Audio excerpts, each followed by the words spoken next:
Iran ও যুক্তরাষ্ট্রের মধ্যে চলমান উত্তেজনা চলছে ৬ মাস ধরে। এবার সেই উত্তেজনাকে আরও এক ধাপ বাড়িয়ে দিল তেহরান।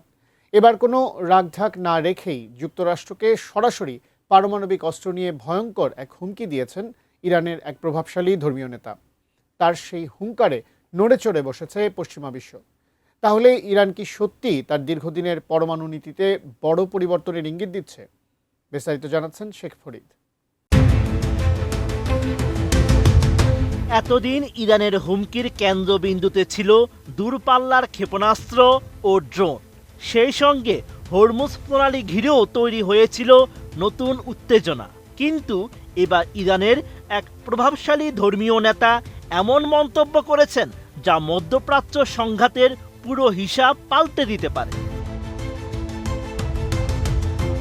ধর্মীয় নেতা বলেন, পরিস্থিতি যদি আরও এক ধাপ এগোয় তবে ইরান এমন সিদ্ধান্তের দিকে যেতে পারে যা নিয়ে বহু বছর ধরে পশ্চিমা বিশ্ব সবচেয়ে বেশি উদ্বিগ্ন। অর্থাৎ ইরানের সমরাস্ত্র হুমকির কেন্দ্রে এবার প্রকাশ্যে উঠে এসেছে পারমাণবিক অস্ত্র। এমন সতর্ক বার্তা দিয়েছেন ইরানের আহবাজ শহরের জুমার নামাজের খতিব ও ধর্মীয় নেতা মোহাম্মদ নবী মুসাবি ফার্দ। তিনি বলেন, প্রতিপক্ষ যদি ইরানের গুরুত্বপূর্ণ অবকাঠামো লক্ষ্য করে বড় ধরনের হামলা শুরু করে তবে পরিস্থিতি সম্পূর্ণ ভিন্ন দিকে যাবে। তার ভাষায়, যদি ইরানের অবকাঠামো লক্ষ্য করে যুদ্ধ শুরু হয় তবে তেহরান বাধ্য হয়ে পরমাণু অস্ত্রের দিকে হাত বাড়াবে।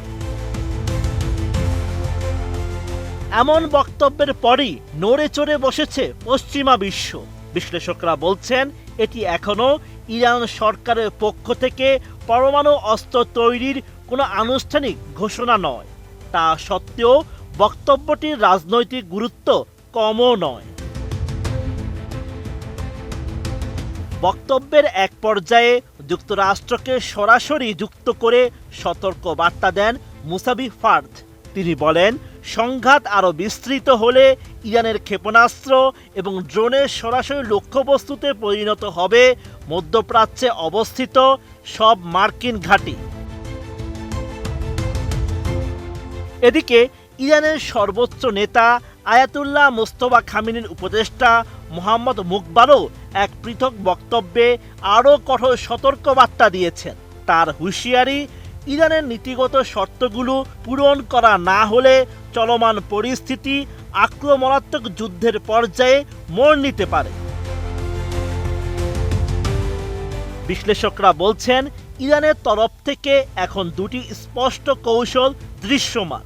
একদিকে হরমুজ প্রণালীর উপর সার্বভৌম নিয়ন্ত্রণ রক্ষা, অন্যদিকে চাপ বাড়লে সর্বাত্মক সামরিক প্রতিরোধ।